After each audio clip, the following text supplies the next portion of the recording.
महाराष्ट्रातील प्रत्येक अपडेट जाणून घेण्यासाठी आजच मेट्रो रायगडच्या सोशल मीडिया प्लॅटफॉर्मला लाईक, फॉलो आणि सबस्क्राइब करा। अलिबाग शहर आणि परिसरात सध्या मोकाट आणि बेवारस जनावरांची संख्या झपाट्याने वाढतेय।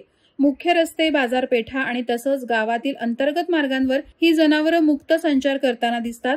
विशेषतः रात्रीच्या वेळी ही जनावरं रस्त्यांवर झोपलेली किंवा खाद्याच्या शोधात वाहतुकीच्या मार्गात आल्यानं अपघातांचं प्रमाण वाढलंय।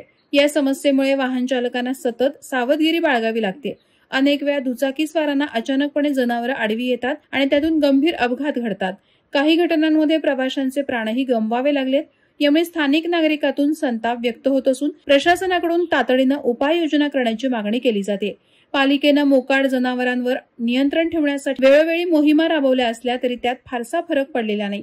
गोशाळा आणि तात्पुरत्या निवाऱ्यांची कमतरता तसंच जनावरांच्या मालकांविरुद्ध कारवाईचा अभाव यामुळे समस्या अधिकच गंभीर झाली आहे। या पार्श्वभूमीवर नागरिकांनी जनावरांचे मालक असल्यास त्यांच्यावर जबाबदारीची जाणीव ठेवावी। तसंच प्रशासनानं जनावरांना पकडण्यासाठी स्वतंत्र पथक तयार करून तातडीनं कारवाई करावी अशी मागणी जोर धरतेय। अन्यथा अपघातांची संख्या वाढून नागरिकांचे जीव धोक्यात येण्याची शक्यता नाकारता येत नाही। Subscribe now and press the bell icon. Never miss an update.